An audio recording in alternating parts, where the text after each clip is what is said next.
Seluas 1,4 juta hektar hutan telah berubah fungsi menjadi perkebunan hingga pertambangan.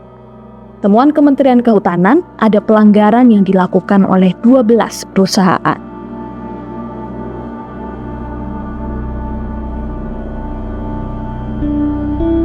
Tim Fakta saat ini berada di Dusun Aek Parira, Kelurahan Angin Nauli, salah satu dusun yang terdampak parah oleh adanya bencana longsor dan juga banjir bandang yang terjadi pada 25 November kemarin. Informasinya, sebelum musibah terjadi, di tempat saya berdiri saat ini terdapat puluhan rumah yang ada di sini. Akan tetapi saat ini, pemirsa, Anda bisa lihat kondisinya kalau semua rumah sudah hancur dan hanya menyisakan material-material longsor yang terbawa dari atas sana.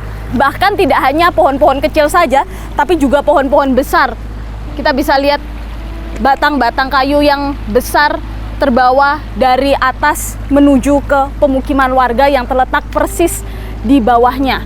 Anda bisa lihat ya, pemirsa, aliran air yang tampak seperti sungai ini dulunya merupakan rumah sebelum musibah terjadi. Kita masih bisa melihat puing-puing sisa rumah yang terletak persis berada di tempat saya berdiri saat ini. Saking parahnya, pemirsa, informasi yang kami dapatkan bahwa rumah yang sebelumnya berada di sana agak jauh, sekitar beberapa meter dari tempat saya berdiri, ini terseret arus banjir dan juga longsor sampai ke sini.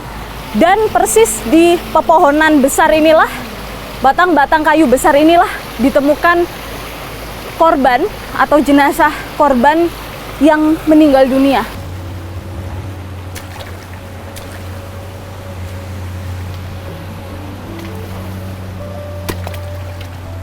Kita akan coba cari warga desa ini ya, untuk mengetahui seperti apa ceritanya. Permisi, Pak. Saya Tanti dari Fakta TV One. Bapak warga desa sini? Iya. Rumahnya yang mana? Ini. Oh, ini persis di belakang kita. Inilah. Seperti apa sih waktu itu, Pak, kejadiannya?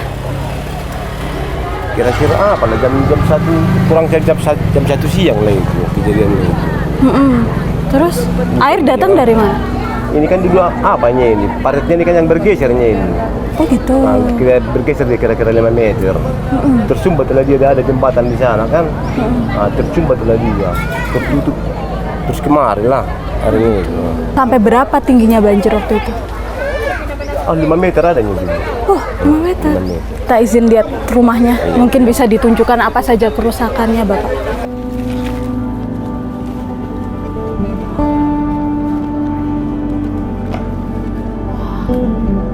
Ini ruangan apa sebelumnya? Ruang tengah ada ini. Ruang tengah. Kamarnya sebelah sini kan. Oh gitu. Dapur belakang. Waktu kejadian Bapak lagi di mana? Lagi di sini memang. Di mana itu, Pak?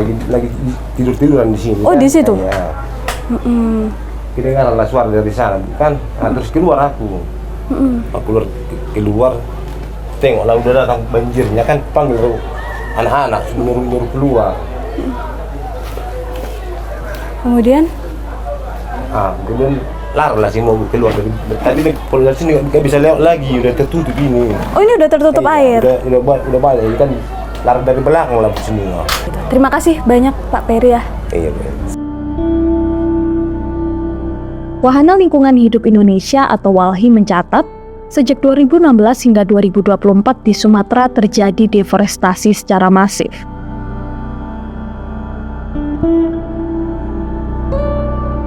Kami sudah bersama dengan Bang Maulana Sidik dari WALHI Sumatera Utara. Bang Maulana, apa sih sebetulnya kondisi hulu di Sumatera Utara yang sampai menyebabkan terjadinya bencana banjir dan longsor yang sekarang terjadi? Berbicara tentang hulu, tentu banyak sekali yang kita temukan ataupun pantauan kita di lapangan itu adalah deforestasi dan alih fungsi lahan. Masih banyak aktivitas-aktivitas perusahaan, baik legal dan pun ilegal juga di dalamnya begitu. Ya terserahlah apapun itu, HTI, perkebunan, tambang dan juga PLTA energi. Nah, itu yang seharusnya pemerintah lebih jeli lagi melihatnya. Jangan diberikan izin perusahaan ataupun industri ekstraktif yang berada di hulu-hulu sungai ataupun hulu-hulu di punggungan Bukit Barisan. Perusahaan apa saja memang yang ditemukan WALHI ini mengelola kawasan tersebut yang seharusnya tidak boleh disentuh atau digunakan alih fungsi lahan ya, apa saja? Nah, menurut pemantauan kita itu ada banyak sebenarnya sektor-sektor industri yang berdiri di atasnya. Itu adalah pertambangan juga di situ di dalamnya, kemudian ada HTI juga di hulu walaupun dia adalah PKR. Kemudian ada memanfaatkan das Batang Toru salah satunya, yaitu ada tentang PLTA yang energi geotermal dan juga pembangkit listrik tenaga air. Terus ada perkebunan sawit juga, baik itu ilegal dan maupun legal. Kerusakannya ya, berapa persen mungkin kalau dikira-kira? Kalau dibilang masif, ini adalah salah satu bencana paling parah sih yang pernah dihadapi Sumatera Utara khususnya, apalagi Sumatera. Ini kan kita temukan adalah bagaimana beberapa daerah itu sampai terputus total, sampai tidak ada akses listrik, air. Bahkan kita temukan bahwa di beberapa titik itu kayu gelondongan itu turun tuh sampai ke muara sungai, menghancurkan jembatan, dan sampai kalau di Sumatera Utara kayu gelondongan yang ada di Batang Toru dan Garoga itu sudah sampai ke daerah Nias.